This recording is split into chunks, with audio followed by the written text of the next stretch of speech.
ये गट नंबर 204 का area Aqsa colony को लग के है, क्रांति पार्क एरिया बोलते हैं इसको।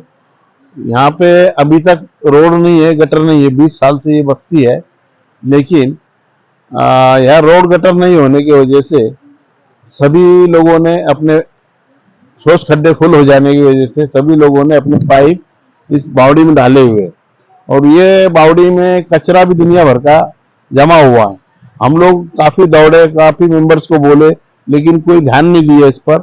आखिर वो लाला भाई ने अपने दिल पे पकड़े और वो फिर ये कचरा आपको सामने दिख रहा है, ये कचरा उन्होंने निकालने इससे जेसीबी से निकलवाए, और अब ये बावड़ी को वॉल अपना इसका जाली का कंपाउंड वगैरह करने का चल रहा है।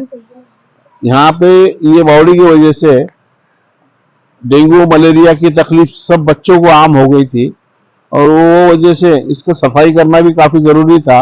उसके साथ साथ यहाँ पे ये सुअर और ये बाकी जानवर की भी तकलीफ बहुत ज्यादा बढ़ गई, वो वजह से इसकी सफाई करना बहुत जरूरी था। और उसके लिए लाला भाई ने आगे बढ़ के ये सब काम के लिए आगे बढ़े और अंजाम तक पहुंचा रहे हैं। 204 गट नंबर के लोग लाला भाई का शुक्रिया अदा करते हैं। गट नंबर 204 से बोल रहा हूँ। ये जो आप बावड़ी के हालात देख रहे हैं, ये हम करीबन आज 15-1 साल से इसके पीछे परेशान है ना।